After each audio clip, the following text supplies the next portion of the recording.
जय श्री राम मित्रों। बात करेंगे निफ्टी, बैंक निफ्टी, सेंसेक्स और फिर निफ्टी की कल के लेवल्स के बारे में। कल एक्सपायरी है सेंसेक्स की वजह तो, और कल बृहस्पतिवार है। देखते हैं कल कुछ क्या होने को हो सकता है।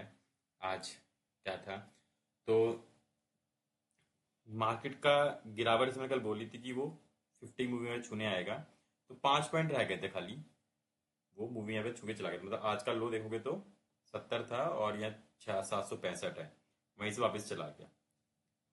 वो अब दिख भी रहा था कि एक वो छूने आएगा ही आएगा। फिलहाल तो यही चल रहा है कि अभी फर्दर फॉल पे ही है मार्केट। मुझे लगता है शायद देखो यहाँ से अगर वापस ले भी लेता है इस लेवल से, फिर ऊपर जाएगा, फर्दर नीचे आएगा, क्योंकि देख सकते हो ये हाई लगा, फिर लोअर हाई लग रहा है और एक और लोअर हाई लग रहा है।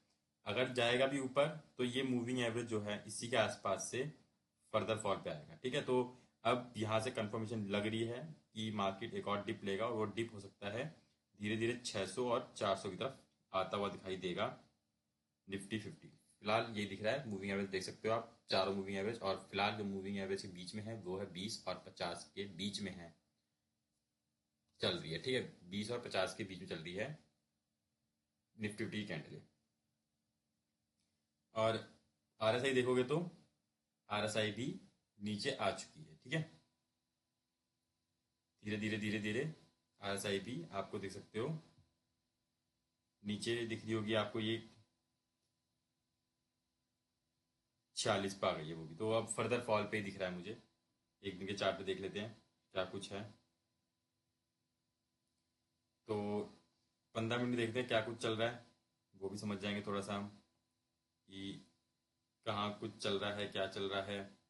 और आज जैसे देखो चढ़ा ऊपर, और उसके बाद धीरे धीरे धीरे धीरे फिर वो चलता ही चला गया नीचे की तरफ ही, धीरे धीरे धीरे धीरे। यहाँ से देखोगे तो फिर फॉल की तरफ ही चलता चला गया, देख सकते हो। और यहाँ पे सपोर्ट लिया 780 पे, अब सपोर्ट ले लिया उसने।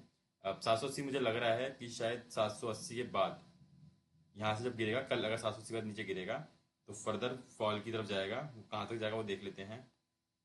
तो 700 तक दिख रहा है मुझे फॉल के बाद।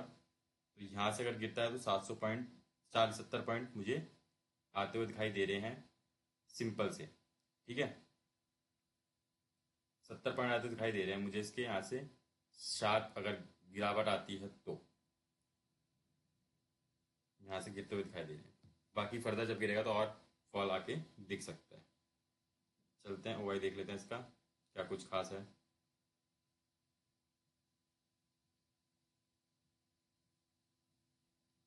तो मैं यहाँ से बोलूँ तो कहाँ पे हैं अब, क्योंकि अब 800 पे आ चुका है गेम। 62 लाख, 40 लाख से बचा लिया। नीचे बचाने वाले 46, ये बचाएगा ही बचाएगा 700 वाला। ठीक है, उसके बाद फिर 600 पे, और मोटा जो बैठा हुआ है 25-500 पे। धीरे धीरे मुझे लगता है 25-500 भी देखने को मिल जाएगा नीचे। और यहाँ देखोगे तो 26,000 पे 1,34,000 और 31,लाख। तो 26,000 तो मुझे लगता नहीं, यहाँ पर 25,900 आपको दिखेगा फर्दर। तो चलते हैं बैंक निफ्टी को देख लेते हैं क्या बैंक निफ्टी कुछ कह रहा है। तो लगाते हैं बैंक निफ्टी और एक दिन का चार्ट, एक दिन का चार्ट लगा लेते हैं बैंक निफ्टी का भी। बैंक निफ्टी भी देखो अब 20 की मूविंग एवरेज छोड़ चुका है, यहाँ दिख रही होगी आपको 20 की मूविंग एवरेज छोड़ चुका है। अब यहाँ से देखो कितना और फर्दर जाएगा, मुझे लगता है कि यहाँ से और जाएगा ही जाएगा। 50 तक मुझे भी दिख रहा है कि वो 50 तक आएगा ही आएगा, और कुछ ज़्यादा दिख नहीं रहा है। यहाँ से 50 आना मुझे लग रहा है तय सा लग रहा है मुझे इसका, कि 50 की मूविंग एवरेज छुएगा आके, जो 58,300 पे है। और फिर देखते हैं कहाँ जाता है नीचे की तरफ। और फिलहाल तो देखो एक तो ये है ही, और ये इसी के लेवल पे आके अगर ये छूट जाएगा, ये वाला एरिया, तो इस एरिया पे आएगा ही आएगा, डेफिनेटली हो चुका है। ठीक है, अगर ये निकल जाता है एरिया तो यहाँ पे आएगा ही आएगा। तो यहाँ से अब मेरे साथ लगता है छोड़ देना चाहिए मूविंग एवरेज बैंक निफ्टी को अपनी। ठीक है, यहाँ से मुझे लगता है अब इसको छोड़ देनी चाहिए, और अब फर्दर फॉल के लिए चलना चाहिए नीचे की तरफ।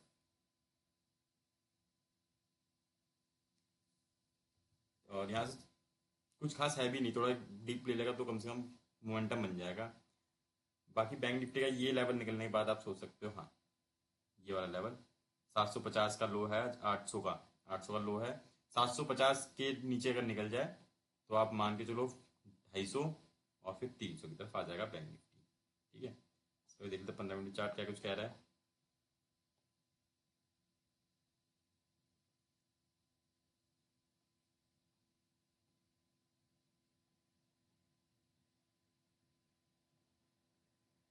तो ये भी फॉल में था, बस लास्ट में कुछ कैंडलों ने उसको वापस एक लो से ऊपर उठा दिया, पर ज़्यादा खास ऊपर नहीं उठा, विक बनाते बनाते वो कोशिश कर रहा था, ऊपर गया और फिर फर्दर मुझे लगा कल कल भी नीचे की तरफ ही रहेगा ये।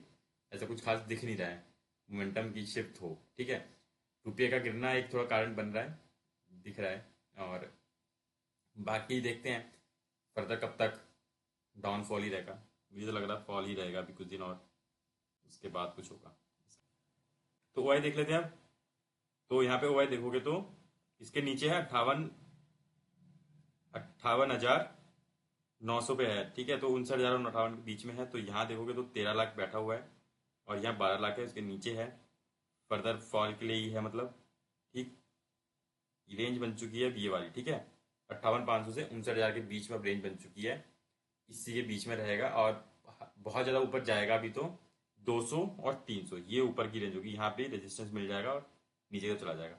ये निकलते ही, ये लेवल निकलते ही 58,800 का आपको 500 और फिर 300 मैंने बता दिया, इस तरफ चल पड़ेगा। ठीक है, बात करते हैं सेंसेक्स की। एक दिन का चार्ट लगाते हैं। तो सेंसेक्स ने भी छोड़ दी थी, मैंने बताई थी कल, वो भी 50 की मूविंग एवरेज तरफ आ रहा है, धीरे धीरे वो भी आ जाएगा। कल मुझे लगता है एक्सपायरी है तो शायद वो बना देगा अपनी मोमेंटम और ये मूविंग एवरेज को पकड़ लेगा। इसका दिन में जो आर एस आई 47 पे है, याद रखना। तो फर्दर और नीचे आने के चांस है मतलब अभी, तो मुझे लगता है जाएगा भी नीचे। 15 मिनट चार्ट देख लेते हैं अब। तो ये भी देखो फॉल ही करता हुआ आ रहा था और चारों बस एक मूविंग एवरेज के ऊपर है, वो है 20 की मूविंग एवरेज है, इसके ऊपर है, खाली 20 की मूविंग एवरेज बचाई है। बाकी सबके ऊपर, सबके नीचे ही है, 20 की मूविंग एवरेज के ऊपर है। ये कंडीशन थोड़ी फुलफिल कर रहा है, एक की बस 20 के ऊपर है, कोशिश कर रहा है चढ़ने की। आरएसआई भी देखो चढ़ रही है, 15 मिनट में 51 पे है। तो ज़्यादा नहीं लग रहा मुझे ऊपर जाएगा, फिर भी एक हो सकता है यहाँ कहीं आ जाए 84,700 तक, 200 पॉइंट चढ़ जाए, 100 पॉइंट चढ़ जाए और यहाँ से फर्दर फिर फॉल कर जाए, एक राइज ले ले और फिर फॉल करे। पर है पॉसिबिलिटीज नेगेटिव ही हैं और डाउनफॉल के लिए ही है।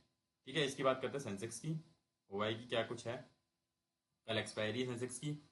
और 84,500 पे देखोगे तो 20 लाख है और यहाँ 14 लाख है।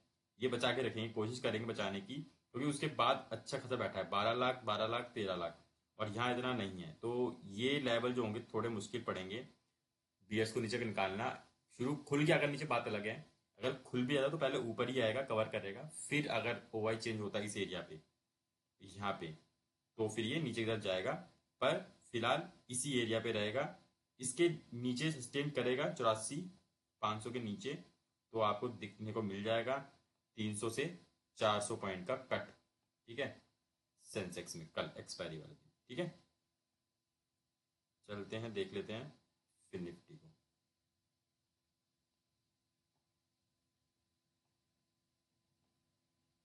तो फिर निफ्टी ने तो 20 की 50 दोनों की निकाल दी। ठीक है, कल 20-50 पे रुका था, आज 50 की भी निकाल दी एक ही बारी में उसने। अब वो धीरे धीरे 100 की तरफ आ रहा है। और जैसे मैंने बोला था कल कि ये जो लेवल है इंपॉर्टेंट है इसका, 27,200 निकलने के बाद सीधा 27,000 की तरफ, 200 पॉइंट और 27,000 की तरफ पहुंच चलेगा फिर निफ्टी भी। और मुझे लगता है शायद वो 27,000 की तरफ आएगा ही आएगा गिरता हुआ। ठीक है, देख लेते हैं अब 15 मिनट चार्ट पर। ये तो मूविंग एवरेज 20 की मूविंग एवरेज के ऊपर है, बाकी नेगेटिव ही चल रहा है पूरा सिनेरियो इसका। और ये लगता है मुझे निकाल देगा 27,200 भी। 27,200 के बाद